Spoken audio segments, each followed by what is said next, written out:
সেদিন গিয়েছিলাম যমুনা ফিউচার পার্কে। মেইন রোড থেকেই চোখে পড়ল বিশাল এক লাইন। ভাবলাম ভারতীয় ভিসার লাইন। তারপরে মনে পড়ল ভারতীয় ভিসা তো বন্ধ, কেবল মেডিকেল ভিসা দিচ্ছে এখন। তাহলে এত লোক কেন?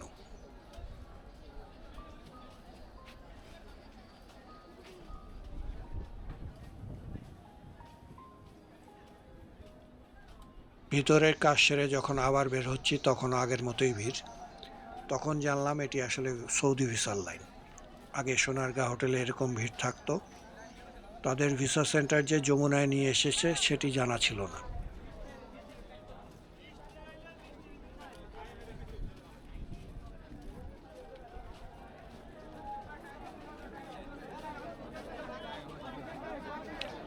বেশিরভাগই বয়সে তরুণ, সবার চোখে মুখে উদ্বেগ।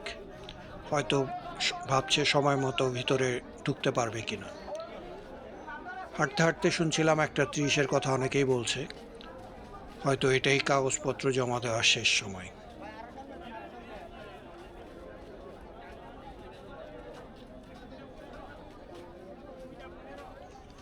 আমাদের সময় এইচএসসি পাশ করার পর আমেরিকা যাওয়ার একটা ক্রেজ ছিল, হয়তো এখনও আছে।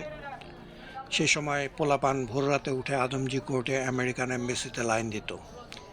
এমনও শোনা যেত যে কেউ হয়তো ইট দিয়ে জায়গা মার্ক করে রাখত, তারপর সুযোগ বুঝে সেটি আবার সম্ভাব্য ভিসা প্রার্থীর কাছে বিক্রিও করত।